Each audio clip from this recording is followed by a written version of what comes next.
السلام عليكم ورحمة الله وبركاته. إن الحمد لله نحمده ونستعينه ونستغفره ونعوذ بالله من شرور أنفسنا ومن سيئات أعمالنا. من يهده الله فلا مضل له ومن يضلل فلا هادي له، وأشهد أن لا إله إلا الله وأشهد أن محمدا عبده ورسوله. أما بعد، يا أيها الذين آمنوا اتقوا الله حق تقاته ولا تموتن إلا وأنتم مسلمون. يا أيها الناس اتقوا ربكم الذي خلقكم من نفس واحدة وخلق منها زوجها وبث منهما رجالا كثيرا ونساء، واتقوا الله الذي تساءلون به والأرحام، إن الله كان عليكم رقيبا. يا أيها الذين آمنوا اتقوا الله وقولوا قولا سديدا يصلح لكم أعمالكم ويغفر لكم ذنوبكم، ومن يطع الله ورسوله فقد فاز فوزا عظيما. أما بعد، فإن أحسن الكلام كلام الله، وأحسن الهدي هدي محمد صلى الله عليه وسلم، وشر الأمور محدثاتها، وكل محدثة بدعة، وكل بدعة ضلالة، وكل ضلالة في النار. أعوذ بالله السميع العليم من الشيطان الرجيم، من همزه ونفخه ونفثه. بسم الله الرحمن الرحيم. لقد من الله على المؤمنين إذ بعث فيهم رسولا من أنفسهم يتلو عليهم آياته ويزكيهم ويعلمهم الكتاب والحكمة وإن كانوا من قبل لفي ضلال مبين. صدق الله العظيم. اللهم صل على محمد وعلى آل محمد كما صليت على إبراهيم وعلى آل إبراهيم إنك حميد مجيد. اللهم بارك على محمد وعلى آل محمد كما باركت على إبراهيم وعلى آل إبراهيم إنك حميد مجيد. سبحانك لا علم لنا إلا ما علمتنا إنك أنت العليم الحكيم. رب اشرح لي صدري ويسر لي أمري واحلل عقدة من لساني يفقه قولي. اللهم انفعنا بما علمتنا وعلمنا ما ينفعنا وزدنا علما. اللهم طهر قلوبنا من النفاق، وأعمالنا من الرياء، ولساننا من الكذب، وأعيننا من الخيانة، فإنك تعلم خائنة الأعين وما تخفي الصدور. حمد و ثنا، تعریفات، تقدیسات، بڑائی، کبریائی اللہ ملک العلام ذوالجلال والاکرام کی ذات اقدس کے لیے خاص۔ لا تعداد درود و سلام سید الانبیاء سید الرسل خاتم النبیین سیدنا و حبیبنا محمد رسول اللہ صلی اللہ علیہ وسلم کی ذات گرامی کے لیے۔ آج 6 اکتوبر ہے۔ گزشتہ کل 5 اکتوبر تھی۔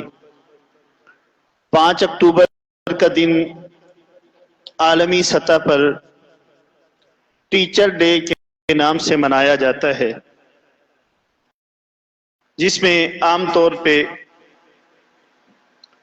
استاد کی قدر و منزلت یا استاد کے حوالے سے طلباء کرام اپنے تاثرات کا اظہار کرتے ہیں۔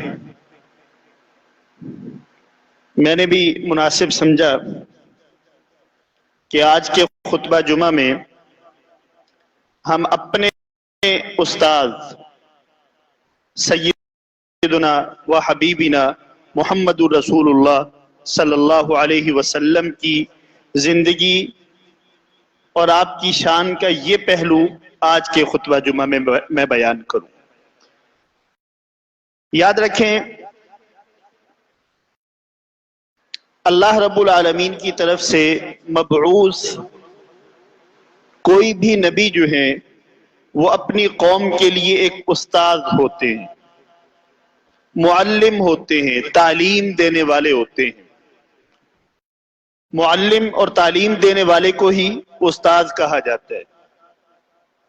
تو رسول اللہ صلی اللہ علیہ وسلم بھی یقیناً استاد تھے۔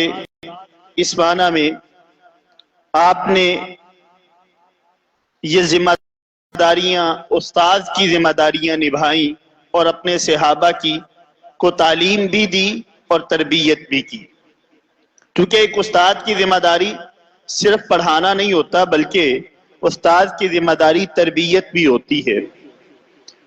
تو رسول اللہ صلی اللہ علیہ وسلم نے اپنی زندگی میں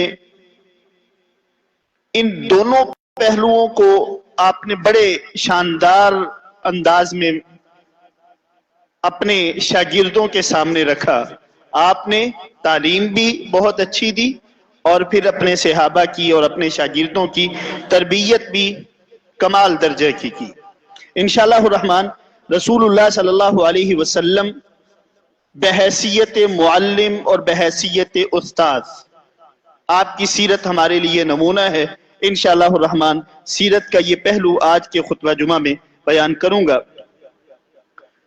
قرآن مجید میں اللہ رب العالمین نے ایک استاد کی حیثیت سے رسول اللہ صلی اللہ علیہ وسلم کو مبعوث فرمانے کا تذکرہ کئی ایک جگہوں پہ فرمایا۔ تلاوت کردہ آیت سورہ آل عمران کی آیت ہے، جس میں اللہ رب العالمین نے فرمایا لَقَدْ مَنَّ اللَّهُ عَلَى الْمُؤْمِنِينَ اِذْ بَعَثَ فِيهِمْ رَسُولًا، یقیناً اللہ تعالیٰ کا یہ احسان عظیم ہے ایمان والوں پر کہ اس نے ان میں ایک رسول مبعوث فرمایا، من انفسہم، انہی میں سے، یتلو علیہم آیاتہ، جو ان لوگوں پر اللہ کی آیات تلاوت کر کے انہیں پڑھ کے سناتے ہیں، وَيُزَكِّيهِمْ، اور ان کا تزکیہ کرتے ہیں، اور تیسرے نمبر پہ اللہ تعالیٰ نے فرمایا وَيُعَلِّمُهُمُ الْكِتَابَ وَالْحِكْمَةَ، اور وہ نبی اور رسول ان لوگوں کو کتاب کی اور حکمت کی تعلیم دیتے ہیں۔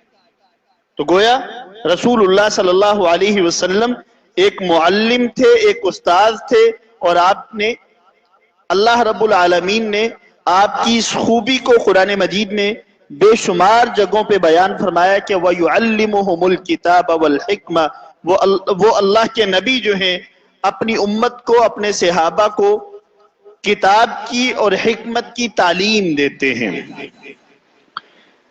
دوسری جگہ پہ جہاں سیدنا ابراہیم علیہ الصلوۃ والسلام کی دعا کا تذکرہ ہے سورہ بقرہ میں، ربنا وبعث فیہم رسولا منہم یتلو علیہم آیاتک ویعلمہم الکتاب والحکمہ۔ ابراہیم علیہ السلام نے جب اللہ سے دعا مانگی تھی تو اس دعا میں بھی اس چیز کا تذکرہ، اور ابراہیم علیہ السلام نے اپنی دعا میں خصوصاً اللہ سے یہ دعا بھی مانگی تھی، ربنا وبعث فیہم رسولا منہم یتلو علیہم آیاتک ویعلمہم الکتاب والحکمہ۔ اے اللہ ایک ایسا نبی اور رسول مبعوث فرما دے جو انہی میں سے ہو، مکہ کے باسیوں میں سے ہو، اور مکہ والوں کو تیری آیات پڑھ پڑھ کر بھی سنائے اور انہیں کتاب و حکمت کی تعلیم بھی دے۔ ابراہیم علیہ السلام کی دعا کو اللہ تعالیٰ نے ہو بہو قبول فرمایا، اور جواب میں اللہ تعالیٰ نے کیا فرمایا؟ کما ارسلنا فیکم رسولا منکم یتلو علیکم آیاتنا ویزکیکم ویعلمکم الکتاب والحکمہ ویعلمکم ما لم تکونوا تعلمون۔ جیسا کہ ہم نے تم میں ایک ایسا رسول بھیجا ہے، یتلو علیکم آیاتنا، جو تمہیں ہماری آیات پڑھ پڑھ کے سناتا ہے، اور ساتھ ہی فرمایا وَيُزَكِّيكُمْ، تمہارا تزکیہ بھی کرتا ہے، وَيُعَلِّمُكُمُ الْكِتَابَ وَالْحِكْمَةَ، تمہیں کتاب و حکمت کی تعلیم بھی دیتا ہے، اور اس کے ساتھ وَيُعَلِّمُكُمْ مَا لَمْ تَكُونُوا تَعْلَمُونَ، تمہیں وہ ساری چیزیں سکھاتا ہے جس کا تمہیں علم نہیں ہوتا۔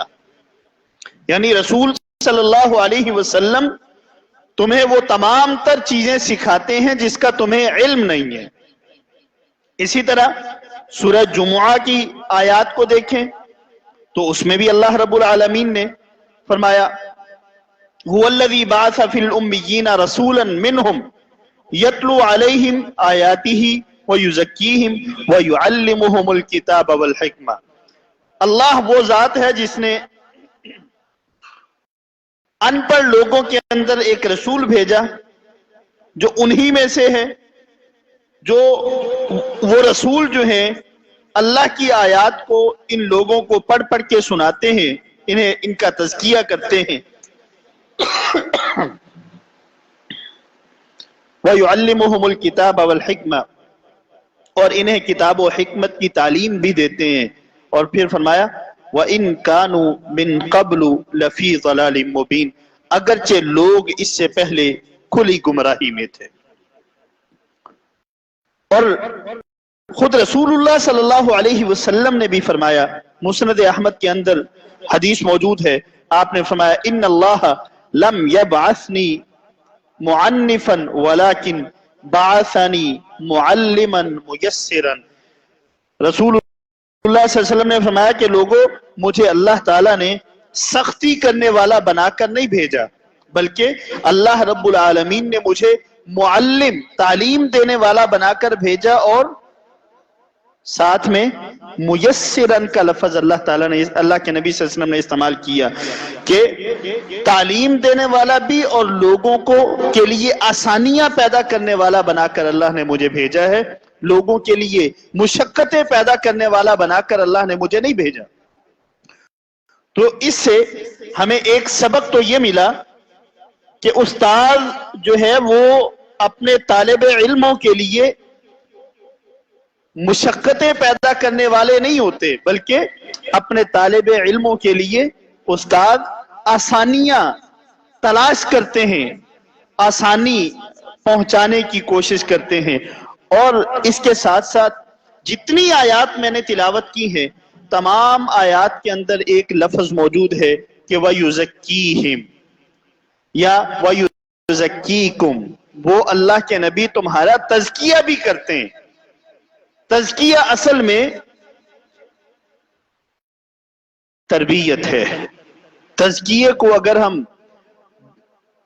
دوسرے پیرائے میں دیکھیں تو یہ حقیقت میں ایک استاذ جو اپنے طالب علموں کی، اپنے شاگردوں کی تربیت کرتا ہے، اس تربیت کو اللہ تعالیٰ نے تزکیے کے ساتھ تشبیہ دی ہے کہ صرف تعلیم دے کے چھوڑ نہیں دیتا، بلکہ استاد کی ذمہ داری ہے کہ پھر وہ اپنے طالب علموں کو ہنر سکھائے، انہیں ان کی تربیت کرے، جہاں جہاں استاد کو محسوس ہو کہ یہاں میرے بچوں میں، میرے طالب علموں میں کمی ہے، کوتاہی ہے، اس کمی کو دور کرنے کے لیے کوشش کرے۔ ممکن ہے کہ آپ لوگ سوچ رہے ہوں کہ ہمارا تعلق تو شعبہ تعلیم سے نہیں ہے، تو ہمارے لیے یہ ہدایات اور یہ جمعہ ہمیں کیا فائدہ ہوگا؟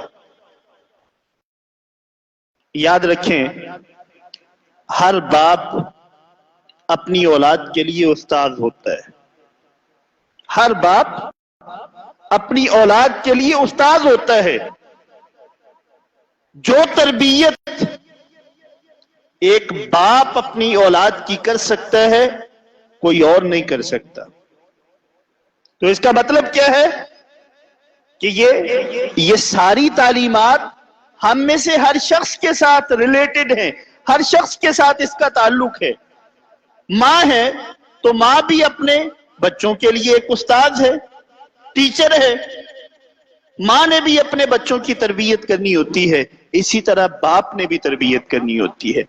تو رسول اللہ صلی اللہ علیہ وسلم بحیثیت استاد، آپ کی تعلیمات سے ہمیں جو کچھ ملتا ہے، چند ایک باتیں بڑے اختصار کے ساتھ آپ کے گوش گزار کروں گا۔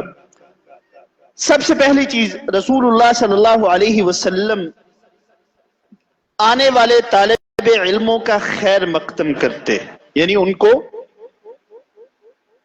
جسے کہتے ہیں نا ست بسم اللہ، جی آیا نو، ہاں جی، آنے والے مہمانوں کا استقبال کرتے۔ رسول اللہ صلی اللہ علیہ وسلم کے پاس جو بھی کچھ سیکھنے کے لیے آیا، تعلیم لینے کے لیے آیا، رسول اللہ صلی اللہ علیہ وسلم نے اس کا استقبال کیا اور اس کو احترام دیا۔ کچھ صحابہ وفد عبد القیس رسول اللہ صلی اللہ علیہ وسلم کے پاس آئے، کہنے لگے اللہ کے نبی صلی اللہ علیہ وسلم، ہم دور دراز علاقے سے آئے ہیں، ہمارے اور آپ کے درمیان ایک مضر قبیلہ ہے اور ہمیں اس قبیلے سے خطرہ ہے کہ وہ مسلمان نہیں ہے، ہمیں خطرہ ہے، تو ہم آپ کے پاس صرف سال میں ایک مرتبہ آ سکتے ہیں۔ وہ کب؟ جب حرمت والے مہینے چل رہے ہوں، یعنی ذوالقعدہ، ذوالحج اور محرم، ان مہینوں میں ہم آپ کے پاس آ سکتے ہیں، اس کے علاوہ ہم آپ کے پاس نہیں آ سکتے، کیونکہ درمیان میں مضر قبیلہ ہے جو ہمیں نقصان پہنچائے گا۔ اللہ کے نبی صلی اللہ علیہ وسلم، ہم اس مہینے میں آئیں یا ان مہینوں میں آئیں تو ان مہینوں میں ہی آپ ہمیں اتنی تعلیم دے دیا کریں جس سے ہم خود بھی مستفید ہو جائیں اور اپنے پیچھے والوں کو بھی جا کے کچھ سکھا دیں۔ یہاں سے ایک بہت بڑا سبق ہمیں حاصل ہوا۔ آج کے طالب علموں کے لیے میں سمجھتا ہوں ہماری طالب علموں کی میں وہ طلب اور وہ تڑپ نہیں رہی جو اس وقت کے طالب علموں کے لیے تھی یا ان کے دلوں میں تھی۔ سبق بہرحال ہمیں یہ ملتا ہے کہ تعلیم کے لیے طالب علموں کو جو وقت سوٹ کرتا ہو، استاد کو چاہیے کہ اس کے ساتھ اس حساب سے مینج کرے۔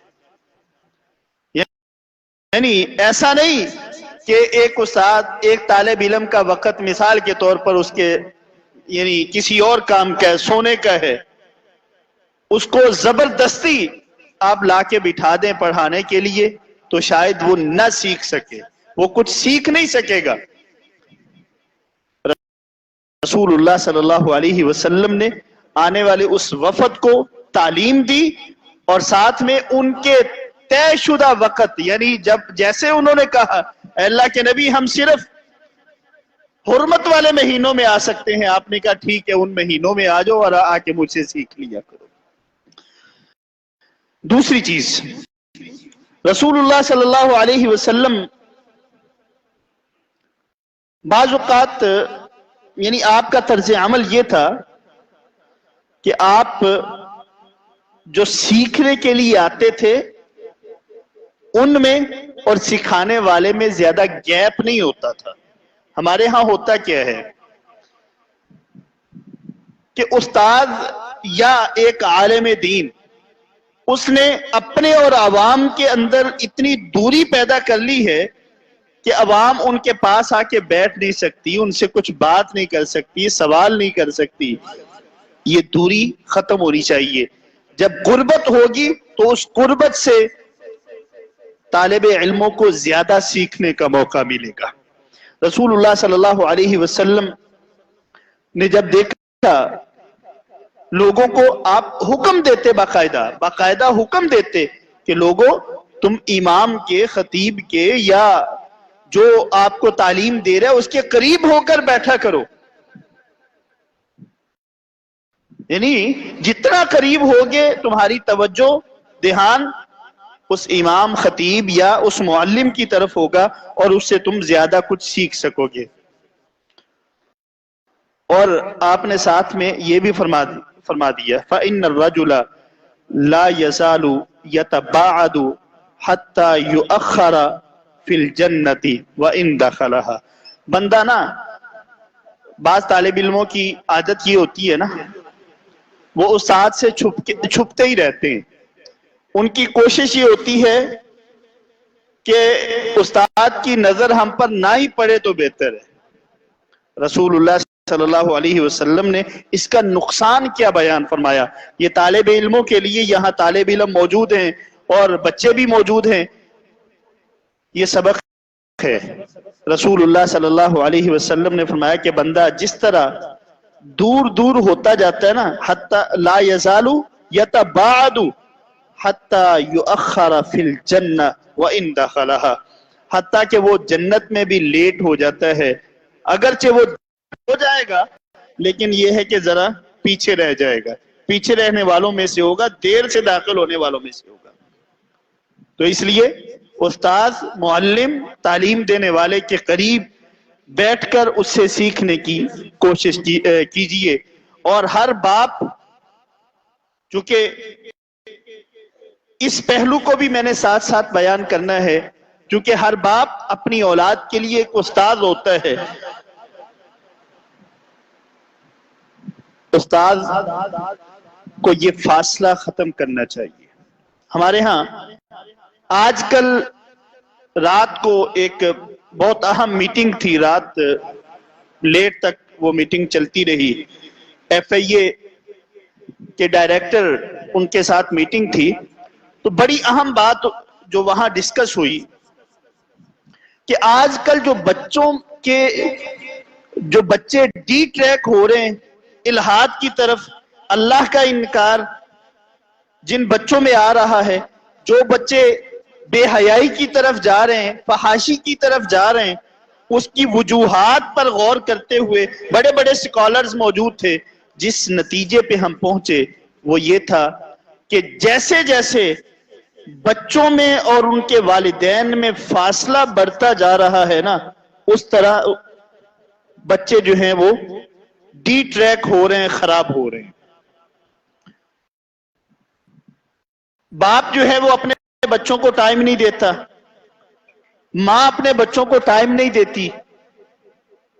بچے جو ہیں وہ اس فرصت میں کوئی مصروفیت ڈھونڈتے ہیں، کچھ مشغول رہنا وہ پسند کرتے ہیں. تو ہم بھی اپنی جان چھڑوانے کے لیے یہ لو جی موبائل پکڑا دیتے ہیں. نتیجتاً وہ موبائل سے وہ چیزیں دیکھتے ہیں کہ پھر وہ بچے انہی چیزوں میں آگے بڑھتے جا رہے ہیں. یعنی ہم ہماری مصروفیت میں، ہمارے کام کاج میں ہمیں ڈسٹرب نہ کریں، ہم اپنے آپ کو ڈسٹرب ہونے سے بچانے کے لیے بچے کو موبائل دیتے ہیں، اور وہ موبائل آہستہ آہستہ بچے کو ہم سے دور کر دیتے ہیں. صرف ہم سے ہی دور نہیں کرتا، اللہ سے دور کر دیتا ہے، دینی تعلیمات سے دور کر دیتا ہے. اور بعض اوقات ایسا ہوتا ہے کہ ایک بچہ تعلیم میں یا دیگر دیگر معاملات میں ایکٹیو نہیں ہے، محنت کر کے نہیں پڑھ رہا، تو ماں باپ اسے نظر انداز کرنا شروع کر دیتے ہیں۔ یاد رکھیں، اس بچے کو نظر انداز کرنے کا نقصان کیا ہے کہ یہ بچہ آہستہ آہستہ آہستہ آہستہ آپ سے دور ہوتا جائے گا، اور آپ کے متعلق اس کے ذہن میں منفی چیز بیٹھ جائے گی کہ میرا باپ یا میری ماں جو ہے وہ مجھے پسند نہیں کرتے، مجھ سے پیار نہیں کرتے، اور آہستہ آہستہ آپ سے دور ہوگا۔ پھر دوسری مصروفیات جو ہیں وہ اپنی اس کہہ لیں کہ علیحدگی کو، تنہائی کو ختم کرنے کے لیے کوئی ایسی چیزوں میں وہ مبتلا ہوگا جو پھر آہستہ آہستہ اسے دین سے دور لے جائیں گے۔ خاص کر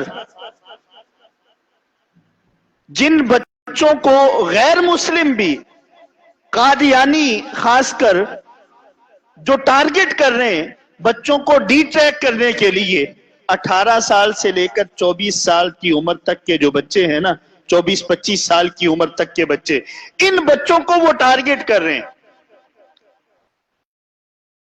اور 50% وہ کامیاب ہو رہے ہیں اس میں۔ اگر میں فگرز بتاؤں آپ حیران ہو جائیں گے۔ آج سے 5-6 مہینے تک، 5-6 مہینے پہلے تک اللہ کی گستاخی، قرآن کی گستاخی، رسول اللہ صلی اللہ علیہ وسلم کی گستاخی میں مبتلا سوشل میڈیا پہ مبتلا افراد کی تعداد تھی سینکڑوں میں، 200-400 لوگ تھے، اور آج اس وقت وہ تعداد 5.5 لاکھ سے زیادہ ہو چکی ہے۔ یہ صرف 5-6 مہینوں کی بات ہے، اور یہ وہ فگرز ہیں جو FIA کے ڈائریکٹرز نے ہمیں دیے، اور اس کی سب سے بنیادی وجہ یہ ہے کہ بچوں سے والدین کی دوری۔ رسول اللہ صلی اللہ علیہ وسلم کی تعلیم ہمارے لیے اس معاملے میں کیا رہنمائی کرتی ہے؟ رسول اللہ صلی اللہ علیہ وسلم نے تو بچوں کو اپنے ساتھ جوڑا۔ آج کل کیا ہے، بچوں کو ہم الگ سے ادھر بیٹھ کے کھانا کھا لو جی، جبکہ رسول اللہ صلی اللہ علیہ وسلم تو اپنے نہیں دوسروں کے بچوں کو بھی رسول اللہ صلی اللہ علیہ وسلم اپنے ساتھ کھانا کھلاتے۔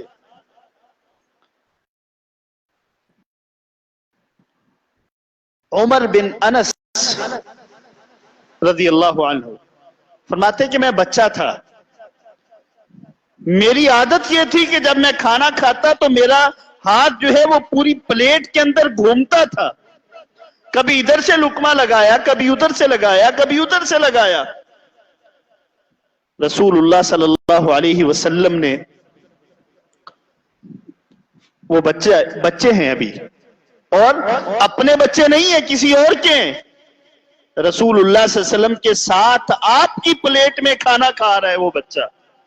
رسول اللہ صلی اللہ علیہ وسلم نے جب دیکھا کہ یہ عمر بن انس کا ہاتھ جو ہے وہ پلیٹ میں ادھر ادھر گھوم رہا ہے، آپ نے اس بچے کے ہاتھ کو پکڑ لیا اور فرمایا، یا غلامو سم اللہ، اے بچے اللہ کا نام لے کر کھاؤ، کل بیمینک، اپنے دائیں ہاتھ سے کھاؤ، وَقُلْ بِمَّا يَلِيكَ، اور اپنے سامنے سے کھاؤ۔ ذرا ہم سوچیں، غور کریں کہ ہم تو اپنے بچوں کو اپنے ساتھ اپنی پلیٹ میں بٹھا کر کھانا نہیں کھلاتے، اور رسول اللہ صلی اللہ علیہ وسلم دوسروں کے بچوں کو اپنے ساتھ پلیٹ میں کھانا کھلا رہے ہیں اور تربیت کر رہے ہیں۔ یاد رکھیں، جس طرح یہ فاصلہ بڑھتا جائے گا اولاد کا والدین سے، یہ فاصلہ بڑھتا جائے گا، اولاد جو ہے وہ ڈی ٹریک ہوتی جائے گی، اور نتیجتاً آج وہ آپ سے دور ہوگی۔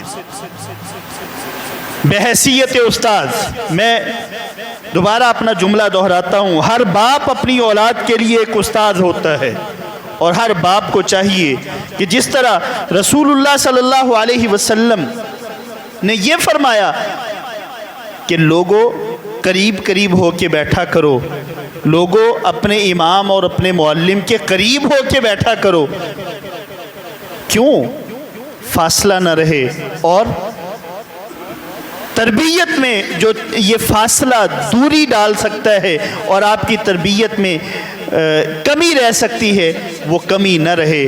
اسی طرح ہمیں بحیثیت والدین یہ کرنا ہوگا کہ ہم اپنے بچوں کو اپنے ساتھ اٹیچ کریں اور زیادہ سے زیادہ وقت اپنے بچوں کو دیں، اپنے بچوں کے ساتھ گزاریں، کھائیں ان کے ساتھ، انہیں اپنے ساتھ بٹھا کے کھلائیں، ان کے ساتھ سوئیں، انہیں اپنے ساتھ سلائیں۔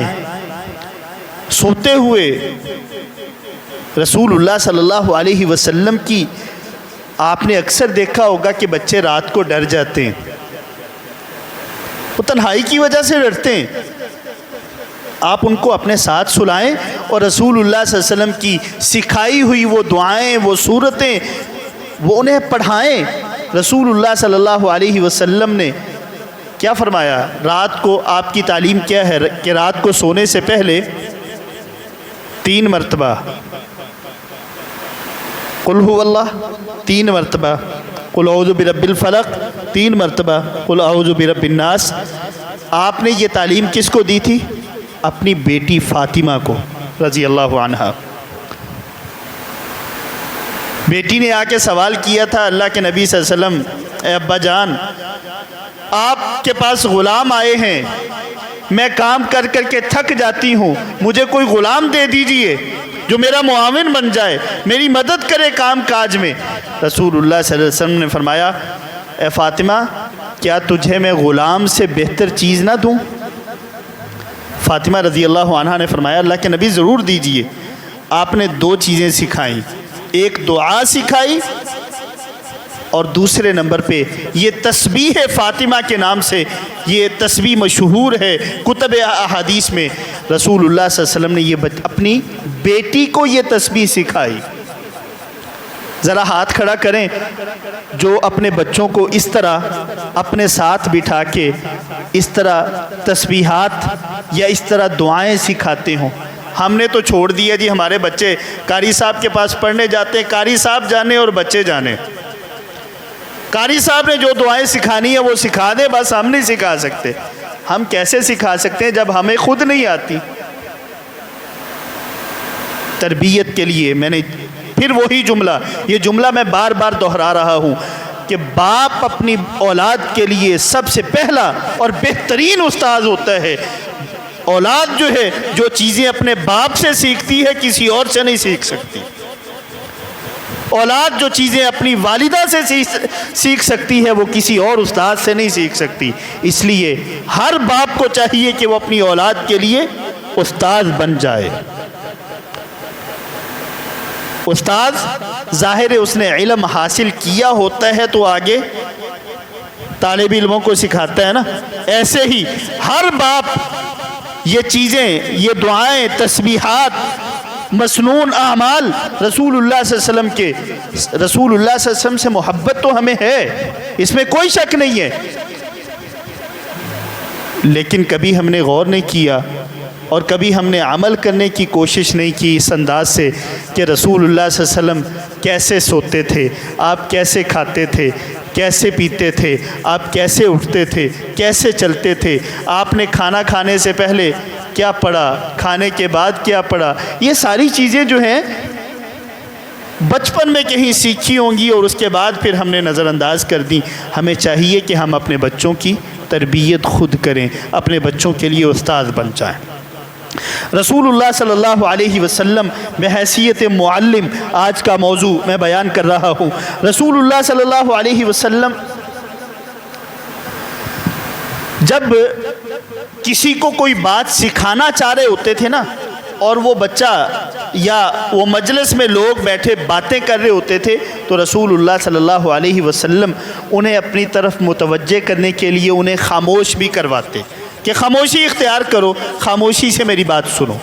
اپنے بچوں کو یہ چند دن پہلے ایک ہفتہ پہلے میری ایک میٹنگ تھی، رات کو بھی میں نے جیسے تذکرہ کیا FIA کے لوگوں کے ساتھ میٹنگ تھی، ایک ہفتہ پہلے میٹنگ تھی، تو میں نے نا وہاں سے ان کی وہ بریفنگ سننے کے بعد میں نے اپنے 4 بچے ہیں میرے یہاں موجود ہیں، مجھے اس بات پہ بڑی خوشی ہوئی۔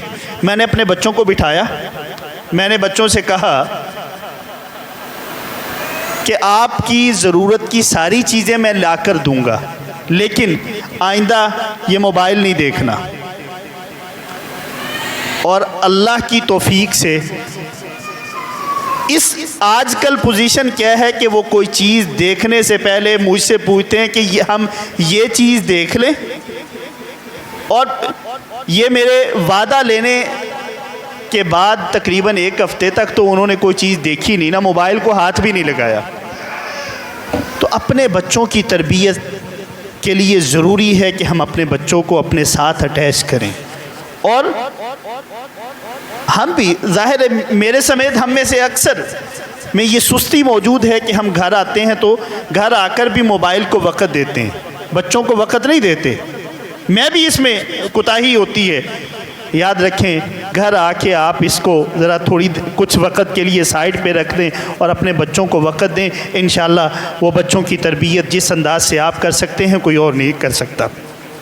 رسول اللہ صلی اللہ علیہ وسلم کے حوالے سے بڑی مشہور احادیث ہیں۔ رسول اللہ صلی اللہ علیہ وسلم اپنے نواسوں کو اپنے کندھوں پہ اٹھاتے اور مدینے کی گلیوں میں گھوم رہے ہوتے۔ جب رسول اللہ صلی اللہ علیہ وسلم جیسی شخصیت اور اپنے بچوں کے ساتھ اتنا تعلق اور لگاؤ، یاد رکھیں باپ اولاد جو ہے وہ اپنے باپ کے قریب اتنا قریب اسی وقت آتی ہے جب گھر کے اندر بھی باپ اپنی بچوں کے ساتھ قربت اختیار کرتا ہے، تو ادروائز بچے جو ہیں وہ اپنے باپ سے ڈرتے رہتے ہیں۔ اپنے بچوں کے لیے صرف باپ ہی نہ بنے، استاد بھی بنے اور ان کے دوست بھی بن جائیں، تاکہ وہ اپنے دل کی ساری باتیں آپ کے ساتھ شیئر کریں۔ رسول اللہ صلی اللہ علیہ وسلم کی تربیت یہی ہے۔ آپ کے چھوٹے بچے بھی حسن و حسین رضی اللہ عنہما، آپ نے کس انداز سے بچوں کی تربیت فرمائی۔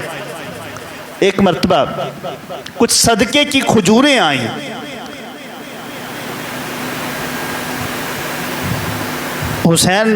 سیدنا حسین رضی اللہ تعالیٰ عنہ وہ بھی بچے تھے۔ حسین رضی اللہ تعالیٰ عنہ نے وہ کھجور اٹھا کے منہ میں ڈالی۔ رسول اللہ صلی اللہ علیہ وسلم نے جب دیکھا تو آپ نے سیدنا حسین رضی اللہ تعالیٰ عنہ سے کہا کہ یہ اسے نکال دو۔ کیوں؟ فرمایا کہ یہ صدقہ ہے، اور صدقہ آل رسول کے لیے جائز نہیں ہے۔ آپ نے یہ نہیں فرمایا کہ چلو یہ بچہ ہے ابھی اس نے منہ میں ڈال لی ہے یہ کھا لے پھر میں اس کو سمجھا دوں گا، نہیں، اسی وقت سمجھا دیا اور وہ کھجور منہ سے باہر نکلوا دی۔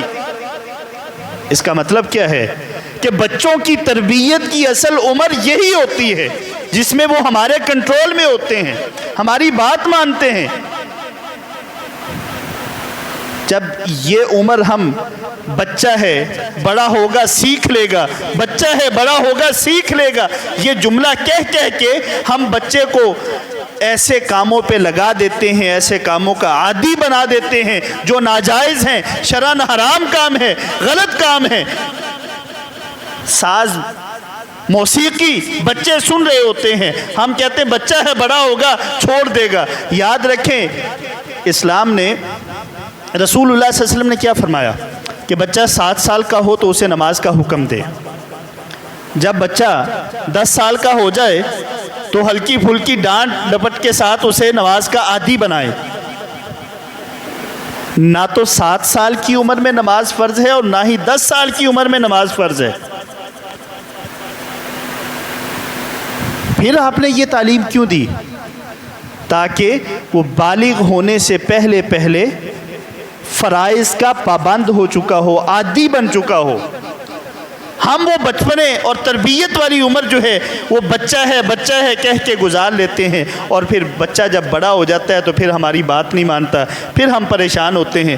تو بحیثیت معلم رسول اللہ صلی اللہ علیہ وسلم کا کردار، بحیثیت استاد رسول اللہ صلی اللہ علیہ وسلم نے اپنے بچوں کی، صحابہ کی، بڑوں کی تربیت کیسے کی۔ رسول اللہ صلی اللہ علیہ وسلم جب بات کرتے تو ٹھہر ٹھہر کے بولتے۔ ایک حدیث میں الفاظ ہیں، رسول اللہ صلی اللہ علیہ وسلم اتنا ٹھہر کر بولتے کہ اگر کوئی بندہ رسول اللہ صلی اللہ علیہ وسلم کے الفاظ کو گننا چاہتا، شمار کرنا چاہتا، تو وہ اسے شمار کر لیتا۔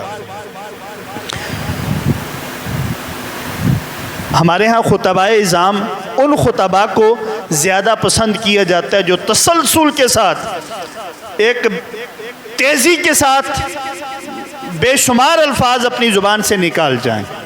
یاد رکھیں، تربیت کا یہ انداز نہیں ہوتا۔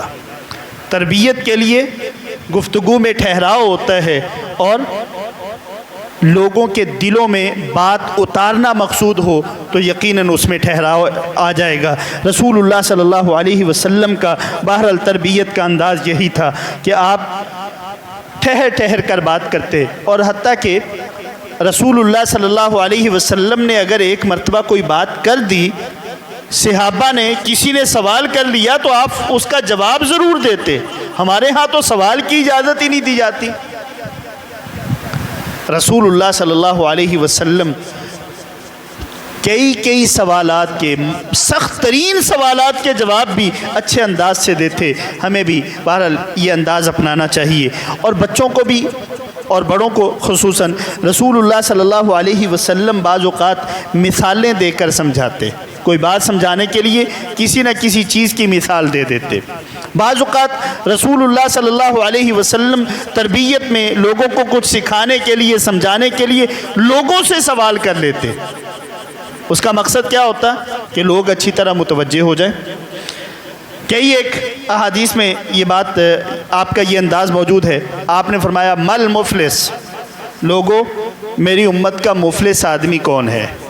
یہ سوال آپ نے کیا ہے لوگوں سے، اپنے سامعین سے، اپنے شاگردوں سے۔ تو استاد کو ایسا انداز اپنانا چاہیے اپنے بچوں کو سکھانے کے لیے، اور والدین کو بھی یہ انداز اپنانا چاہیے اپنے بچوں کو کچھ سکھانے کے لیے کہ وہ ان سے کچھ پوچھیں۔ اور پھر رسول اللہ صلی اللہ علیہ وسلم سوال کرنے پر اگر کوئی بچہ یا بڑا صحیح جواب دیتا تو رسول اللہ صلی اللہ علیہ وسلم اس پر انعام بھی دیتے۔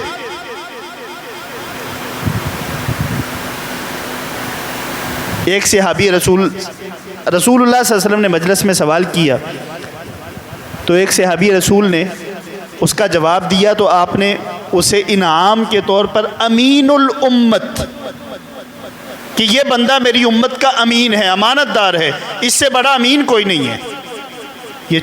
یہ چھوٹا لقب ہے رسول اللہ صلی اللہ علیہ وسلم نے جو دیا، یہ انعام ہے۔ رسول اللہ صلی اللہ علیہ وسلم نے ایک مجلس میں مومن کی مثال کھجور کے درخت کے ساتھ دی، لیکن آپ نے کیا فرمایا کہ مومن کی مثال کھجور کے ایک درخت کے ساتھ درخت جیسی ہے، ذرا تم بتاؤ کہ وہ درخت کون سا ہے۔ تمام صحابہ نے اپنی اپنا یعنی رائے دینا شروع کی۔ ایک نے کہا فلاں فلاں فلاں۔ عبداللہ ابن عمر کہتے ہیں کہ جب رسول اللہ صلی اللہ علیہ وسلم نے سوال کیا نا تو میرے ذہن میں فوراً کھجور کا درخت آ گیا، لیکن میں بڑوں کے احترام میں بولا نہیں کہ بڑے صحابہ بیٹھے ہیں، ان کی موجودگی میں بولوں اور جواب دوں، اور بڑے صحابہ کو اس کا جواب نہ آتا ہو میں جواب دے دوں، مناسب نہیں ہے۔ گھر جا کے اپنے باپ عمر فاروق رضی اللہ عنہ سے کہنے لگے، ابا جان رسول اللہ صلی اللہ علیہ وسلم نے یہ سوال کیا تو مجھے اس کا جواب آتا تھا، میں نے احتراماً نہیں دیا۔ تو عمر فاروق رضی اللہ عنہ نے کیا فرمایا؟ فرمایا بیٹا اگر تو جواب دے دیتا تو میرا سر فخر سے بلند ہو جاتا۔ اس لیے ہمارے ہاں ہوتا کیا ہے، بچے بڑے بیٹھے ہیں نا، کوئی استاد معلم خطاب کرنے والا، تقریر کرنے والا درس دینے والا سوال کرتا ہے، بچہ کوئی جواب دینے کے لیے اٹھتا ہے نا تو ہم اسے بٹھا دیتے، بچے تم بیٹھ جاؤ، بڑوں کو موقع دو۔ ایسا نہیں، بچوں کو بھی موقع دیں۔ ممکن ہے کہ وہ بچہ ایسی بات بتا دے جس کا بڑوں کو بھی علم نہ ہو، تو اس لیے اپنے بحیثیت استاد رسول اللہ صلی اللہ علیہ وسلم کا کردار کیا تھا، ہمیں اس کو سامنے رکھتے ہوئے اپنے بچوں کی تربیت کرنی چاہیے، اور اپنے بچوں کے ساتھ شفقت اور محبت یاد رکھیں۔ شفقت اور محبت سے جو کچھ ہم اپنے بچوں کو سکھا سکتے ہیں، غصے سے، ڈانٹ ڈپٹ سے وہ ہم نہیں سکھا سکتے۔ پیار سے اپنے بچوں کو، وہ آپ کے پاس پڑھنے والے ہوں یا پھر آپ کے اپنے بچے ہوں یا محلے کے بچے ہوں، گلی محلے کے بچے جب ہمارے گھروں کے سامنے آ کے شرارتیں کرتے ہیں نا تو ہم انہیں ڈانٹ دیتے ہیں، تو وہ بھی ہمارے بچے ہیں۔ ڈانٹنے کی بجائے آپ اگر پیار اور محبت سے انہیں سمجھا دیں تو میرا خیال ہے کہ وہ آپ کی بات سمجھ جائیں گے۔ اگر آپ ڈانٹ کر انہیں بھگائیں گے تو نقصان کیا ہوگا؟ بعض بچے جو ہیں وہ ایسے بدتمیز ہوتے ہیں کہ وہ آپ ڈانٹیں گے تھوڑا دور جا کے آپ کو گالیاں دیں گے۔ اگر ہم اپنا انداز بدل لینا تو یہ بچے درست ہو سکتے ہیں۔ بچوں کو اپنا بچہ سمجھ کے ان کی تربیت کریں۔ ممکن ہے کہ آپ کی بتائی ہوئی کوئی ایک بات، اچھے انداز سے بتائی ہوئی ایک بات اس بچے کے دل میں بیٹھ جائے اور وہ شرارتیں چھوڑ دے۔ رسول ایک حدیث سنا کے سیدنا انس رضی اللہ تعالیٰ عنہ بڑے مشہور صحابی ہیں جنہوں نے رسول اللہ صلی اللہ علیہ وسلم کی خدمت کی ہے 10 سال، فرماتے ہیں کہ میں رسول اللہ صلی اللہ علیہ وسلم مجھے کسی کام کے لیے بھیجتے تو میں باہر جا کے بچوں کے ساتھ کھیلنے لگ جاتا۔ کچھ دیر انتظار کرنے کے بعد رسول اللہ صلی اللہ علیہ وسلم گھر سے نکلتے مجھے ڈھونڈنے کے لیے، مجھے بچوں کے ساتھ کھیلتا ہوا دیکھ کر مجھے ڈانٹتے نہیں، مارتے نہیں، بلکہ میرے پیچھے کھڑے ہو کے مسکرانا شروع کر دیتے۔ فرماتے کہ جب میں رسول اللہ صلی اللہ علیہ وسلم کو مسکراتا ہوا دیکھتا نا تو مجھے یاد آ جاتا کہ رسول اللہ صلی اللہ علیہ وسلم نے تو مجھے کسی کام کے لیے بھیجا تھا۔ یہ بھی انداز ہے بچوں کو سمجھانے کا۔ بچوں کو رسول اللہ صلی اللہ علیہ وسلم نے فرمایا من لم یرحم صغیرنا ولم یوقر کبیرنا لیس منا، جس نے ہمارے بچوں پر رحم نہ کیا اور بڑوں کا ادب نہ کیا وہ ہم میں سے نہیں ہے۔ اس لیے بچوں پر رحم کرتے ہوئے ان کی تربیت کریں، انشاءاللہ الرحمن بچے سیکھیں گے بھی، تربیت بھی ہوگی۔ مسجدوں میں بھی اکثر ایسا ہوتا ہے کہ کوئی بچہ آ کے مسجد میں نماز کے ٹائم پہ نا شرارت کر دے نا تو ہم انہیں ڈانٹ دیتے ہیں بچے کو، اور نقصان کیا ہوتا ہے کہ وہ بچہ پھر مسجد سے ہمیشہ کے لیے دور ہو جاتا ہے۔ بچوں کو مسجد میں لائیں، شرارتیں کرتے ہیں، میں نے وہ دیکھا ترکی کے اندر باقاعدہ بچوں کے لیے وہ مسجد کے ساتھ انہوں نے کھلونے اور وہ جھولے وغیرہ رکھے ہوئے ہیں کہ بچے مسجد میں آ کر کھیلیں گے، مسجد کے ساتھ ان کا تعلق جڑے گا، مستقبل میں وہ مسجد کے نمازی بن جائیں گے۔ اللہ رب العالمین ہمیں صحیح معنوں میں استاد بننے کی ایک کتاب ہے میرے پاس، وہ موجود ہے، مثالی استاذ۔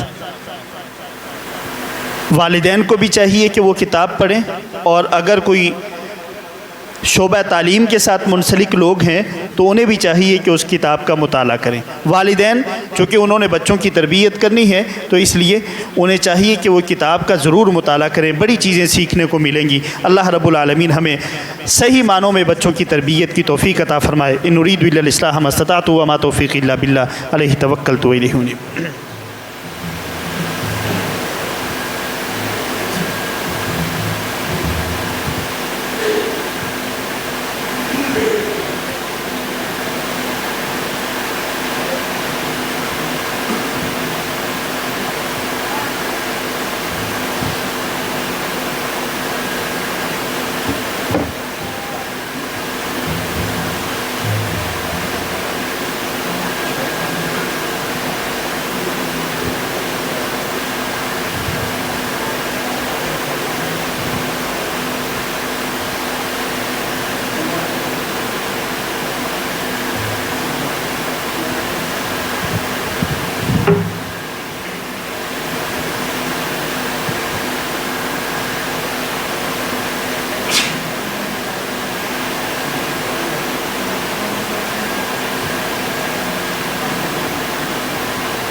إن الحمد لله نحمده ونستعينه ونستغفره ونعوذ بالله من شرور أنفسنا ومن سيئات أعمالنا من يهده الله فلا مضل له ومن يضلل فلا هادي له وأشهد أن لا إله إلا الله وأشهد أن محمدا عبده ورسوله أما بعد. آج کا خطبہ جمعہ رسول اللہ صلی اللہ علیہ وسلم بحیثیت استاذ، چونکہ کل ہمارے ہاں پوری دنیا میں ٹیچر ڈے کے نام سے کل کا دن منایا گیا، تو میں نے بھی مناسب سمجھا کہ ہمارے مثالی استاذ، مثالی ٹیچر سیدنا و حبیبنا محمد الرسول اللہ صلی اللہ علیہ وسلم بحیثیت استاذ آپ کا انداز کیا تھا تربیت کا، آپ کس طرح تربیت کرتے تھے، کس طرح تعلیم دیتے تھے. ایک حدیث سنا کے بعد ختم کرتا ہوں، وقت اوپر ہو چکا ہے. ایک صحابی رسول دیہاتی مسجد میں آئے اور مسجد کے ایک سائیڈ پہ بیٹھ کے پیشاب کرنا شروع کر دیا. صحابہ نے انہیں روکا، حتیٰ کہ یعنی ڈانٹنے کے انداز میں انہیں روکا. رسول اللہ صلی اللہ علیہ وسلم نے صحابہ کو منع فرما دیا. وہ مسجد میں پیشاب کر رہے ہیں، رسول اللہ صلی اللہ علیہ وسلم نے صحابہ سے کہا نہیں، چھوڑ دو، اسے پیشاب کرنے دو. رسول اللہ صلی اللہ علیہ وسلم جب وہ پیشاب سے وہ بندہ فارغ ہوا تو رسول اللہ صلی اللہ علیہ وسلم نے ایک ڈول پانی کا منگوایا اور خود اس جگہ پہ جہاں پہ وہ پیشاب کر رہے تھے وہ دیہاتی، رسول اللہ صلی اللہ علیہ وسلم نے خود اس جگہ پہ پانی بہا دیا اور پھر اس صحابی رسول کو، اس دیہاتی کو بلایا اور بڑے اچھے انداز سے آپ نے انہیں سمجھا دیا. اور بعد میں وہ کیا کہتے ہیں، وہ صحابی رسول، نہ تو رسول اللہ صلی اللہ علیہ وسلم نے مجھے ڈانٹا، نہ برا بھلا کہا، نہ تان و تشنیع کی، بلکہ ایک مشفق باپ کی طرح رسول اللہ صلی اللہ علیہ وسلم نے مجھے سمجھا دیا. مسجد کی بات میں کر رہا تھا تو ایک شرعی مسئلہ بھی سمجھا دوں. ہمارے ہاں اکثر ایسا ہوتا ہے کہ بچے اگر فرنٹ پہ آگے اگلی صفوں میں ہونا تو بڑوں کی کوشش ہوتی ہے کہ بچوں کو پیچھے دھکیل دیں. رسول اللہ صلی اللہ علیہ وسلم کی تعلیم کیا ہے کہ امام کے پیچھے جو ہے نا وہ قریب آپ نے فرمایا کہ ذرا سمجھدار لوگ جو ہیں وہ امام کے پیچھے قریب کھڑے ہوں. اس کی وجہ بھی سمجھ آتی ہے کہ اگر کسی وقت وضو ٹوٹ گیا ہے امام کا تو کوئی قریب سمجھدار لوگوں میں سے کوئی نماز پڑھا سکتا ہو، یعنی ایسا بندہ امام کے پیچھے کھڑا ہو جو نماز پڑھانے کی استطاعت رکھتا ہے. تو باقی اس کے علاوہ مسجد میں عام صفوں میں بچے بھی کھڑے ہوتے تھے. رسول اللہ صلی اللہ علیہ وسلم کے زمانے میں بچے بھی عام بڑوں کے ساتھ کھڑے ہو کر نماز پڑھتے تھے، کوئی تفریق نہیں ہوتی تھی. اس لیے تربیت کا انداز بدلیں تاکہ ہمارے بچوں کی صحیح تربیت ہو سکے. ہم بحیثیت والدین، تمام والدین اپنے بچوں کے لیے استاد بن جائیں اور اس طرح کے استاد بن جائیں جس طرح کے استاد ہمارے پیارے نبی محمد رسول اللہ صلی اللہ علیہ وسلم تھے. یقیناً اگر ہم وہ انداز اپنا لیں اور اس طرح کے استاد بن جائیں تو ہمارے بچے بھی بہترین تربیت یافتہ ہوں گے. ان اريد الا الاصلاح ما استطعت وما توفیقی الا بالله علیہ توکلت والیہ انیب. سبحان ربک رب العزة عما یصفون وسلام علی المرسلین والحمد للہ رب العالمین.